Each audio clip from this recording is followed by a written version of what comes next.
Hello friends, welcome again to our channel the learner of literature. आज की इस class में हम अपनी जो वन लाइनर की सीरीज है उसको आगे कंटिन्यू करेंगे। इससे पहले इस सीरीज के 6 वीडियो ऑलरेडी चैनल पर अपलोड किए जा चुके हैं, जिनका लिंक मैं डिस्क्रिप्शन बॉक्स में प्रोवाइड कर दूंगा। आप वहां से वो वीडियो भी चेकआउट कर सकते हैं और देख सकते हैं। जो ये वन लाइनर की सीरीज है वो UP, TGT, PGT, DSSB, KVS, NVS या फिर जो हमारे साथी जो बिहार शिक्षक भर्ती की प्रिपरेशन कर रहे हैं, चाहे वो स्टेट की हो या फिर BPSC ट्री एग्जामिनेशन की जो ट्री 3.0 होने वाला है अगस्त में, उसकी प्रिपरेशन कर रहे हैं, तो उनके पॉइंट ऑफ व्यू से इंपॉर्टेंट है। तो चलिए बिना समय गंवाए हुए हम आज अपना ये वीडियो स्टार्ट करते हैं। तो इससे पहले मैंने 318 तक आपका ये कंप्लीट कर लिया था। अब आज के इस वीडियो में हम लोग 319 से स्टार्ट करेंगे। तो सबसे पहले देखिए आपका पॉइंट नंबर 319 क्या लिखा हुआ है। The short poetic play riders to sea is written by JM Synge. मतलब जो शॉर्ट पोएटिक प्ले है जिसका नाम है राइडर्स टू सी, ये किसने लिखा है? तो ये लिखा है आपका JM सिंज ने। नेक्स्ट पॉइंट है Wessex is the fictional setting of the novel of Thomas Hardy.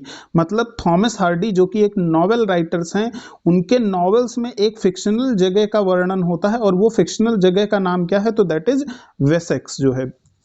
आगे point number 321 modern fiction and Mr. Bennett and Mrs. Brown are the essays written by Virginia Woolf। ध्यान से देखिए यहाँ पर क्या लिखा हुआ है। जो मॉडर्न फिक्शन और Mr Bennett and Mrs Brown, ये क्या है? These are the essays. और इन एसेज को लिखा किसने है? तो इनको लिखा है वर्जीनिया वुल्फ ने। आगे बढ़ते हैं। नेक्स्ट पॉइंट है आपका Eliot's the waste land appeared for the first time in the journal the Criterion. जो इलियट की द वेस्टलैंड पोएम है वो पहली बार जर्नल क्राइटेरियन में पब्लिश हुई थी। ध्यान से देखिए, जो वेस्टलैंड पोएम है वो पहली बार कहां पर पब्लिश हुई थी? तो ये द क्राइटेरियन मैगजीन है या जर्नल है, उसमें पब्लिश हुई थी। कब? 1922 में। और इसमें टोटल नंबर ऑफ सेक्शंस वो 5 सेक्शंस हैं।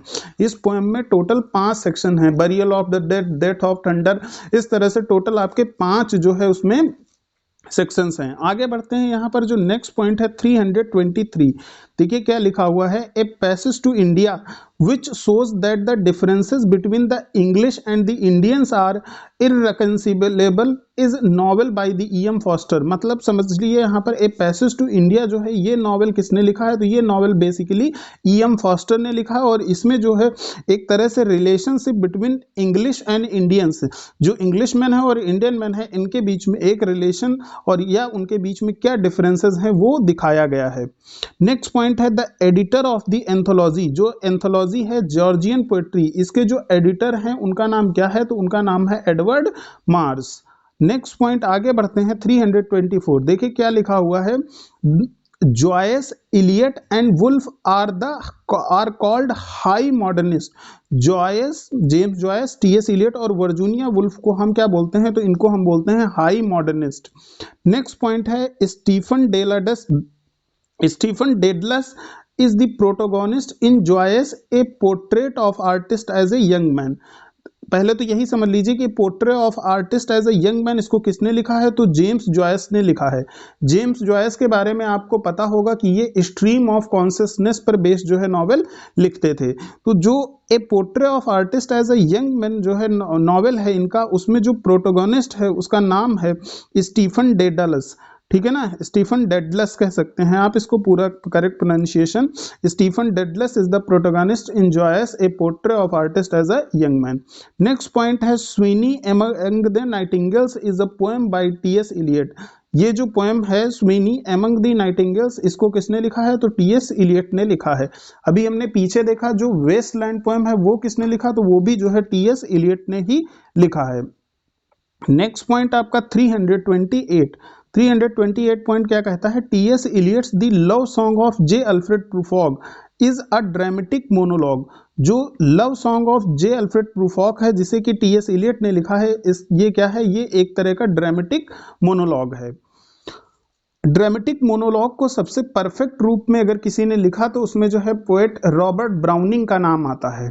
नेक्स्ट पॉइंट है आपका 329, देखिए things fall apart the centre can not hold mere anarchy is loosed upon the world are the lines from W B Yeats the second coming. ये W B Yeats की बहुत ही important जो है poem है the second coming, उसमें से ये lines ली गई हैं कि things fall apart the centre can not hold mere anarchy is loosed upon the word.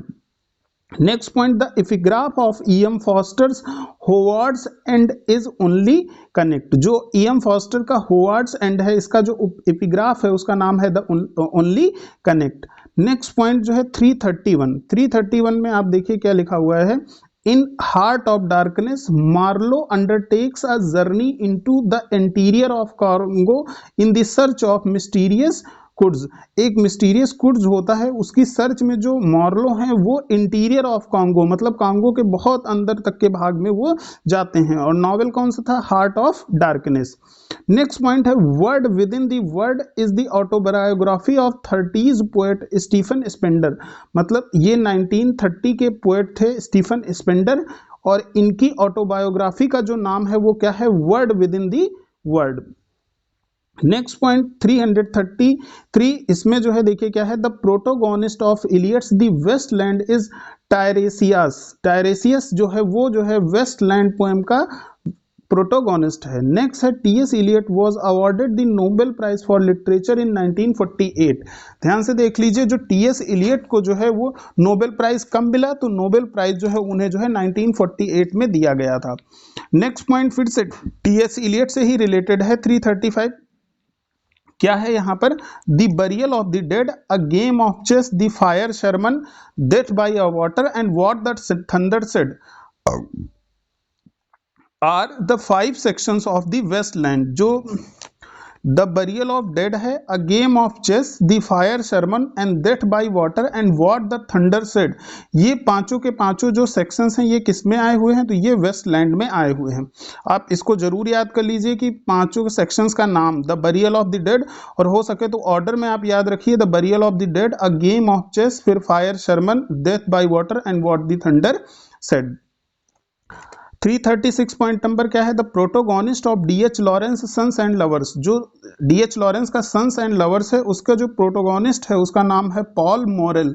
Paul Morel is the protagonist of D H. Lawrence sons and lovers. Next आगे बढ़ते हैं 337। यहां पर देखिए क्या लिखा हुआ है, murder in the cathedral, the family reunion, the cocktail party are the poetic plays by T S. Elliot.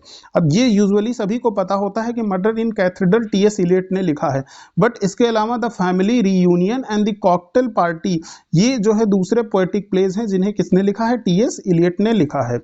Next point, the window, time passes, to the light house are 3 sections of Woolf's novel to the light house. मतलब to the light house जो novel है उसमें total 3 sections आए हुए हैं। तो इसमें पहला सेक्शन का नाम है द विंडो, दूसरे का नाम है टाइम पासेस, और तीसरे का नाम है to the light house. Next 339, ये पॉइंट अगर आप देखें तो क्या लिखा है, the poets of 1930s are also called pink poets. जो 1930s के पोएट्स हैं, मेजर पोएट्स हैं, उनको हम पिंक पोएट्स का निकनेम देते हैं। Next point, W H. Auden, Stephen Spender, Louis MacNeice, Cecil Day Lewis are the poets of 1930s। ध्यान रखिए यहां पर देखिए 1930s के पोएट्स में कौन कौन आता है? W H. Auden, Stephen Spender, Louis MacNeice and Cecil Day Lewis. इनको जो है 1930s का पोएट माना जाता है। मतलब एक तरह से आप ये भी समझ सकते हो कि इन्हीं ग्रुप ऑफ पोएट्स को हम क्या बोलते हैं?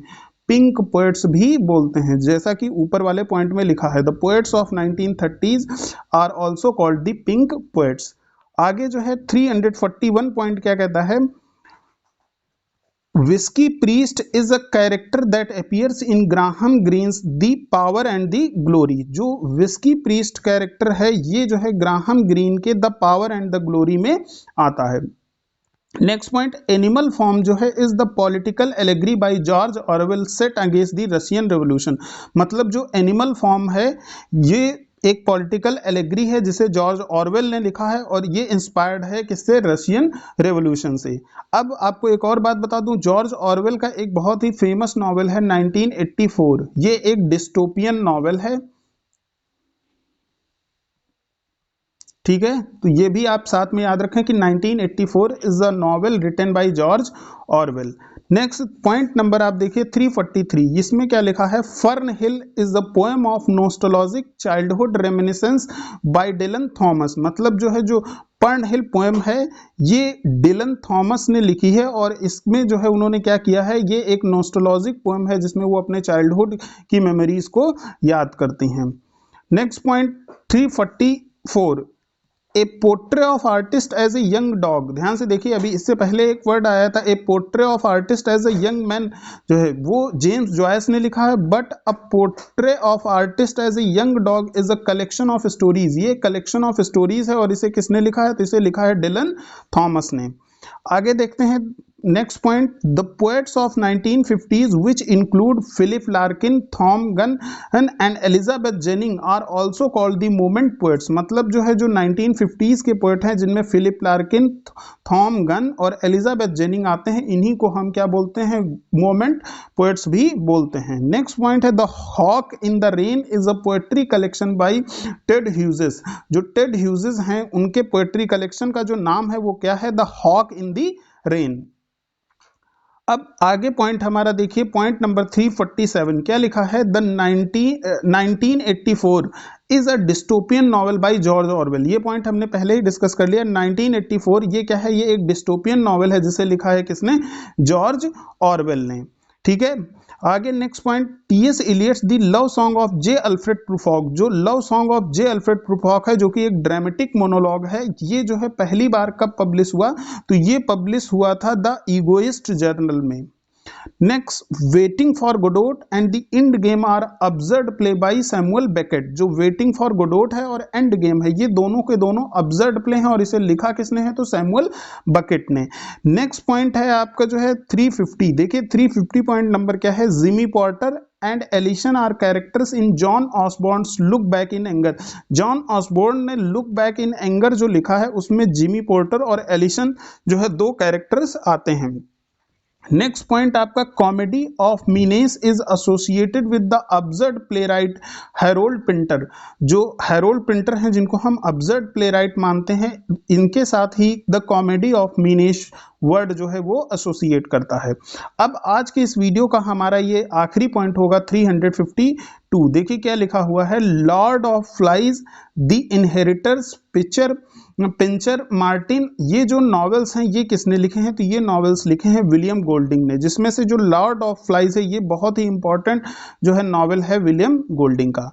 तो आज के इस वीडियो को जो है हम इस यहीं तक रखेंगे, केवल 352 तक पॉइंट्स को हमने डिस्कस किया है। अब आगे के जो वन लाइनर्स हैं वो आपको आगे के वीडियो में प्रोवाइड होंगे। अगर आपको जो है जो ये वीडियोस पसंद आते हैं then please like, share and subscribe the learner of the literature and keep watching and keep learning. और आपको यहाँ पर इस चैनल पर जो है English literature as well as English grammar, मतलब अगर देखा जाए तो जो है जो टीजीटी या पीजीटी, आप दो में से किसी भी एग्जाम की प्रिपरेशन कर रहे हैं या आप अगर यूजीसी नेट के एस्पिरेंट्स हैं, तो then these videos and this channel will definitely help you. So please like, share and subscribe, keep learning and keep watching. Thank you.